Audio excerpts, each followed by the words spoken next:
Hello everybody, welcome back to another video on my Mars Attacks character.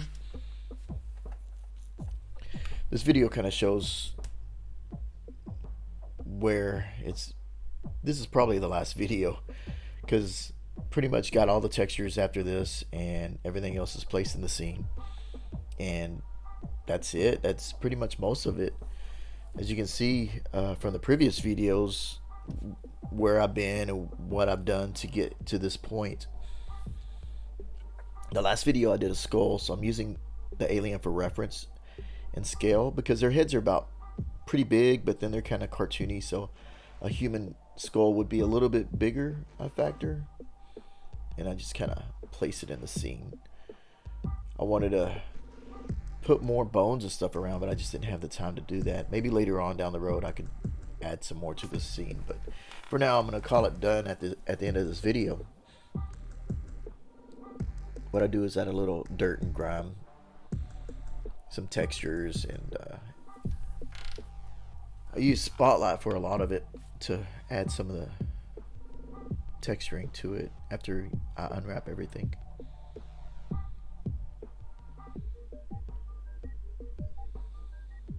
Trying to get like a good texture so I can see what's going on. And you can see here what the profile looks like in the top left corner. Everything kind of reads. The alien's kind of just standing there. I'd like to 3D print this and see how it looks. Break it down, print each piece out.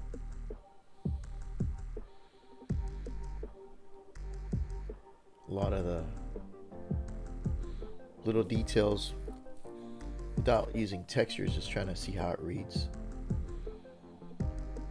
The skull, I kind of wanted it to look like it was cracked and destroyed a little bit, so I used like alpha maps to kind of give that look. It looks like I try to do layers. Sometimes I'll use layers and they don't always act the way I think they'll act when I add a layer. But if I'm kind of hesitant to do something, I'll put a layer just to kind of put it, and if I like it, I'll keep it. If I don't, I'll just delete it.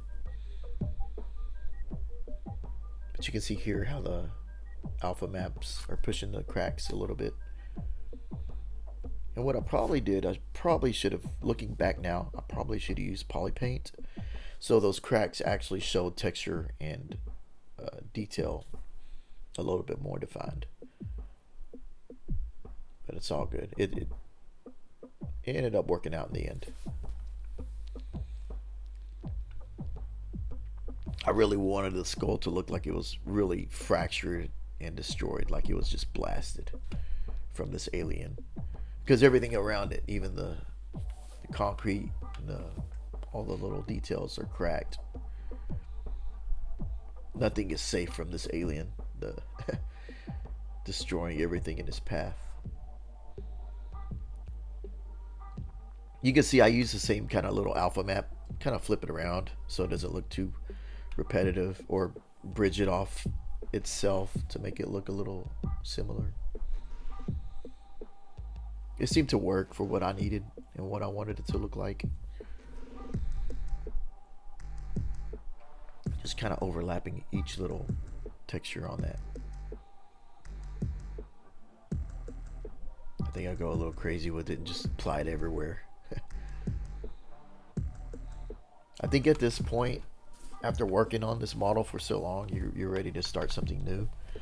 So I was trying to get in my mind to go ahead and finish this.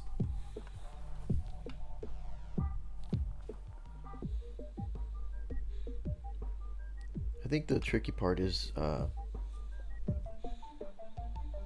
just kind of telling yourself that you have a timeline or a deadline, and then to finish it by that time. Because if you don't, I found out that a lot of my pieces don't ever get finished, and then you just don't ever. There'll be if I go through my hard drive, I'll look back and I find all these projects I start but don't actually finish. And this was one that I told myself, this is when I need to get it done. And I did. I actually finished it. So that worked. You can see here that the spotlight textures are coming into play. The details, the poly paint.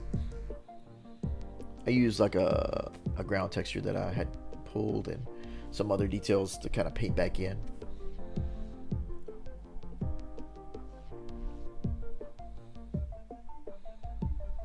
At the same time, I'm kind of airbrushing a little more extra detail around certain areas to kind of give back what it needs. The UV mapping, sometimes you'll find stretching and you'll need to kind of adjust for the stretching whenever you use the spotlight. If you paint it from a certain direction, it'll stretch it in another direction, so you kind of got to play back and forth. I probably could have done this in a different program, or some people out there use Substance Paint and stuff like that, but I really want to, I always like to stay inside of ZBrush. I don't like to venture out and do other programs if I don't have to. It's always more comfortable staying in your program that you use, because you can always sculpt more detail or adjust as you need to go.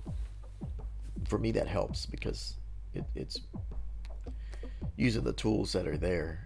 If I go in another program, I can't just start sculpting again.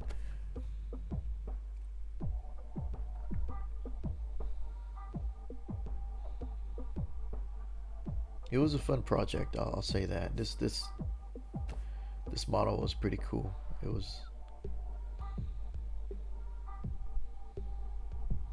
kind of getting some of those details back, little variations where the foot is and all.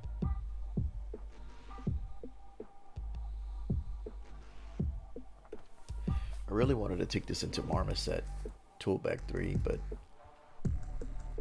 I think I'll have to save that for another day. If I do, I'll end up making a video of it, but for now, this is probably where it's at. So you can see right here, I'm using the layers. Always back to those layers. Layers are cool, but every now and then, like I said, they kind of act up for me as far as texturing and painting if you don't have a base color. But for this, it's always cool to layer up and take up and take down the intensities.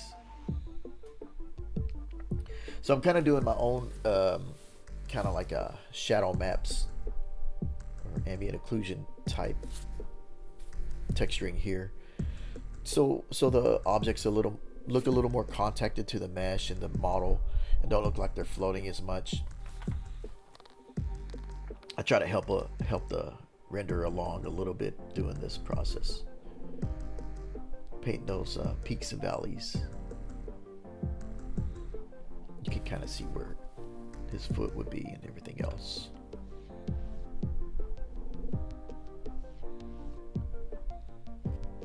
You see, just fine-tuning it right here.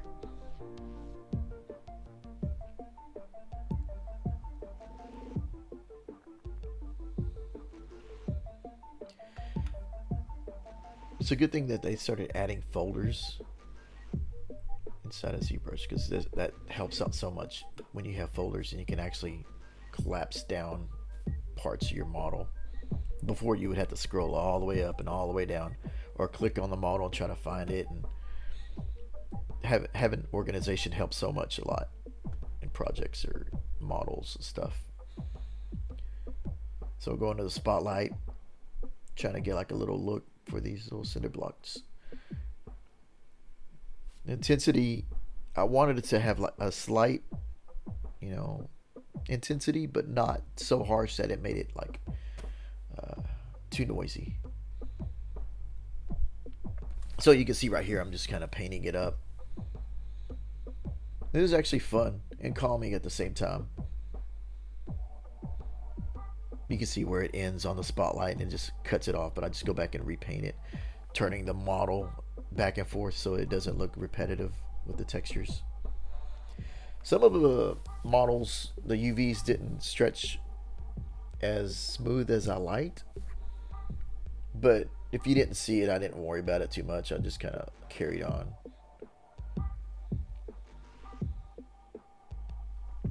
You can see all the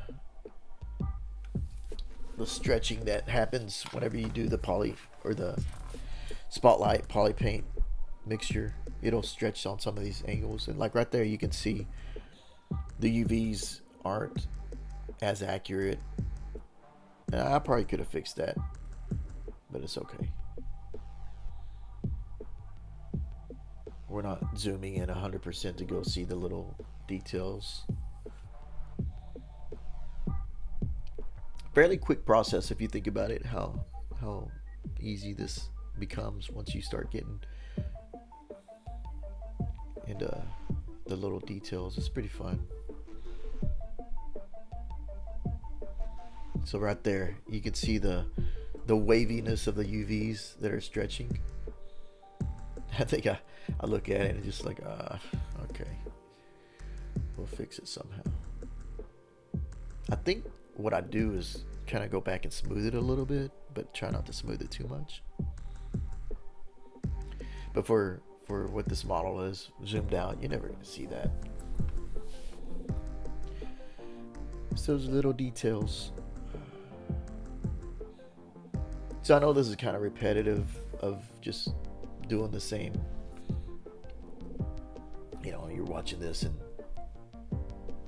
it's that repetitive thing where you just paint, go, paint, go.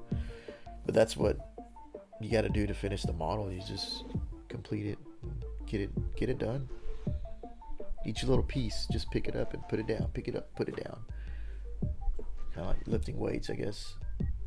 You got to keep pushing forward. But I was happy with the texture, how it reads, and how the final looked on this.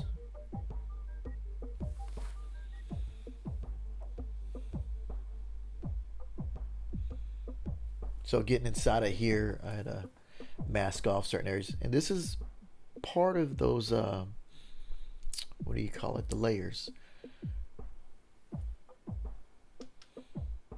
You can see when I hid part of it, the layers get kind of weird.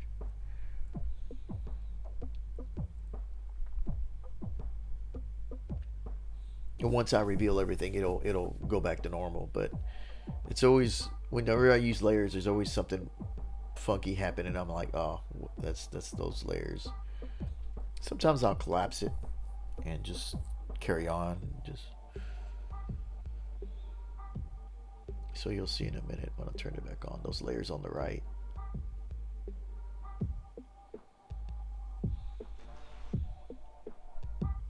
So it popped back up in there. And some of this area, I guess, is where I haven't painted. I don't fully understand when the layers do create like weird things like this, but I do know if it doesn't have a full block of paint or something like that, it does act kind of funny. It's almost like you need to paint something in to actually fill the layer. But I've not done my homework on it, so I'm just making a guess right now. But either way, it works. I can't complain. As long as it does work, I really don't care how it works sometimes. So yeah, I was just fixing the little stretchings of the UVs. Little things. Some of the textures, when you zoom out with the spotlight, it'll make the textures bigger or smaller, and you have to go zoom in and do that. So that's one block down, and then texturing the whole thing. You can see spots that I missed, and going back in.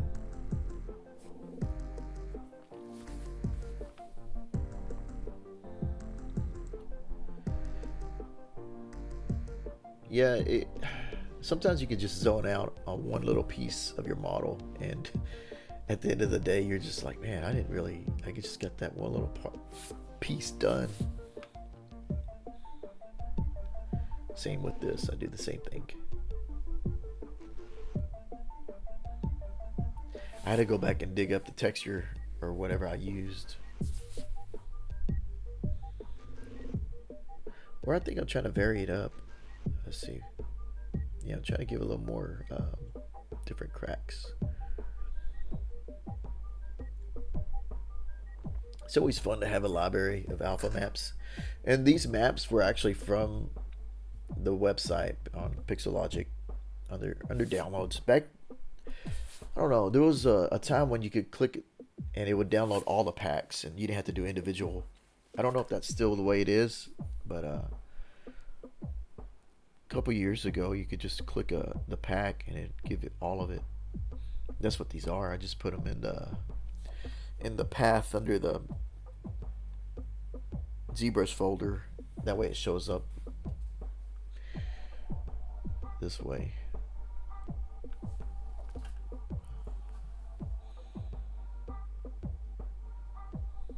A little more detail, a little more cracks.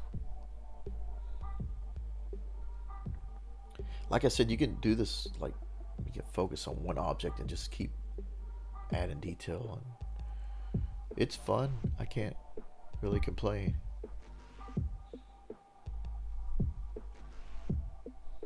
I wanted it to look like it was broken. And again, I probably should have used poly paint at the same time. It would actually show those cracks a little bit more defined and better. So what I would have to do is go back and paint back in those cracks with a darker brush or something. Everything's unwrapped, or at least from what I remember, it was unwrapped.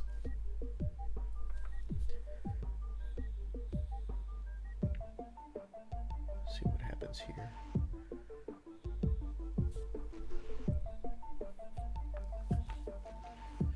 So it looks like there was probably a period from here to there where I didn't show because I just wanted to get the model done. So this is showing more or less after everything's been painted and adjusted and textured, because that could get quite boring to watch that whole process of each little block, each little stone, each little detail that I wanted to include into the model. This video right here shows the jump from here to there. And this is pretty much most of the model. I went back in and painted the skull a little bit more a bone color with some shadow and everything else. It was a fun model. I hope you watched every other video that I put out for this. You get an idea of what it took to get from here to there, just using references and stuff like that, and getting from point A to B and just getting there. But yeah, as you can see, it's solid. I took off the helmet because whenever you render it, you can't tell the details, but just wanted to do a final pass and then look at it. You can see the poly groups right here and how it's broken up, all the little details and the triangulation of decimated it or not. But yeah, it was a good learning experience too when you do something a little bit bigger than something small like a character. When you go all in, you learn so much more than you would have expected. So here's the helmet, and even this, I learned to do glass or transparencies and stuff like that with the model inside of ZBrush, something I never really tried to do before, but doing this model I actually learned a little bit more about that and transparencies, setting it up to make it look like it works. But from here, yeah, I don't, unless I plan to put it in marmoset later on or 3D print it, I'll show videos of that. But you can see here, this is the turntable of the model, and it was a fun project. I'm glad you watched this video. I hope you go back and watch the other videos, and I hope you learned something as I learned something going along doing this project. It was fun. But appreciate you watching this. That's all I have for this segment of the Mars Attacks character. Again, thanks for watching.